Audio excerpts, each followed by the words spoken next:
हम हैं महाराष्ट्र में स्थित मुंबई से 376 किलोमीटर दूर और औरंगाबाद से 20 किलोमीटर की दूरी पर खुलदाबाद नामक जिले में। खुलदाबाद का पुराना नाम रोजा अर्थात स्वर्ग का बगीचा था और यहाँ की घाटी अनंत काल से सूफियों का निवास स्थान रही है। यहाँ पर है मुगल साम्राज्य के छठे और अंतिम ताकतवर बादशाह औरंगजेब का मकबरा। औरंगजेब का जन्म गुजरात के दुध शहर में 4 नवंबर 1618 में हुआ था। वो शाहजहां का तीसरा बेटा था। मुगलिय सल्तनत के सिंहासन को औरंगजेब ने 1657 ईस्वी में अपनी 40 साल की उम्र पर बड़े भाइयों का कत्ल कर और पिता शाहजहां को बंधक बनाकर हासिल किया था। औरंगजेब एक कट्टर मुसलमान व सख्ती से इस्लाम को पालन करने वाला व्यक्ति था। उसने अपने शासनकाल के दौरान हिंदुस्तान में इस्लामी कानून की नींव रखी और जबरन सुनिश्चित किया कि उसकी प्रजा भी इस्लाम का अनुसरण करे।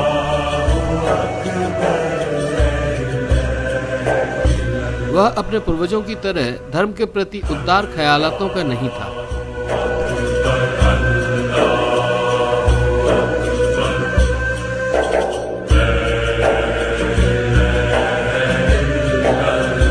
इसके चलते उसने कई हिंदू मंदिरों को नष्ट कर उनके ऊपर या स्थान पर मस्जिदों का निर्माण किया था,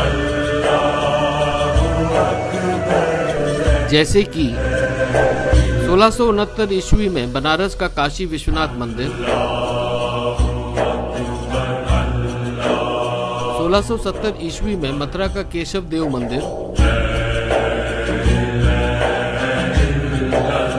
1679 ईस्वी में खंडेला, उदयपुर, चित्तौड़गढ़ और जोधपुर के अनेकों प्रसिद्ध मंदिर और 1701 ईस्वी में गुजरात का सोमनाथ मंदिर।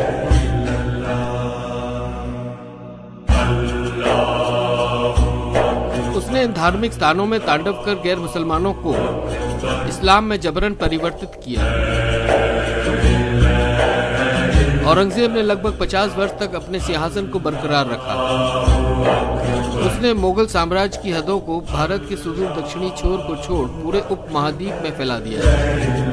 औरंगजेब के धार्मिक नीतियों के चलते हिंदू और मुसलमानों के बीच गहरी दरारें पड़ चुकी थीं। उसने अपना निजी जीवन साधारण, पवित्र, सरल, सच्चे मुसलमान की तरह नेतृत्व किया। औरंगजेब को वास्तुकला में कोई दिलचस्पी नहीं थी। इसके चलते उसके शासनकाल में स्मारकों का कोई विशेष निर्माण कार्य देखने को नहीं मिलता है। औरंगजेब संगीत को नापसंद करता था और उसके राज में संगीत या नृत्य के किसी भी रूप पर प्रतिबंध लगा हुआ था। अपने जीवन का अधिकांश समय उसने रणभूमि में शासित प्रदेशों को जीतने में खर्च किया था और अंत तक डेक्कन को जीतने की कोशिश करता रहा।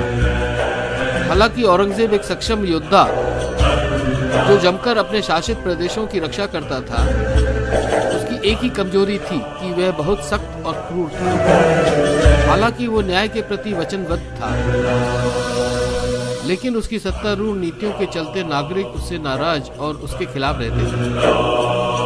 औरंगजेब के निरंतर युद्ध और लड़ाई के चलते मुगली खजाना खाली होने लगा और धीरे धीरे मुगली साम्राज्य ने अपनी गिरावट की ओर जाना शुरू कर दिया। 90 साल की उम्र में औरंगजेब को अपने जीवन काल के पापों का एहसास हो। उसने पश्चाताप हेतु अपना बाकी जीवन एक तपस्वी बनकर खुलदाबाद में सूफियों के बीच व्यतीत किया। औरंगजेब के मकबरे क्षेत्र से लगते हुए हजरत ख्वाजा सईद ज़ैनुद्दीन सिराजी का मकबरा है। हजरत सिराजी का ओहदा फतेहपुर सीकरी के हजरत शेख सलीम चिश्ती और दिल्ली के हजरत निजामुद्दीन चिश्ती के बराबर है। यहाँ इस कक्ष में हजरत सिराजी के स्मृति चिन्ह के रूप में उनके 670 साल पुराने सभा वस्त्र और ताज उन्हें जो खलीफा बनने पर मिला था, एक संदूक में आज भी संभाल कर रखे हुए हैं। हालांकि हजरत सिराजी की मृत्यु औरंगजेब की मौत से 362 साल पहले हो चुकी थी। औरंगजेब इन्हीं को अपना गुरु मानता था।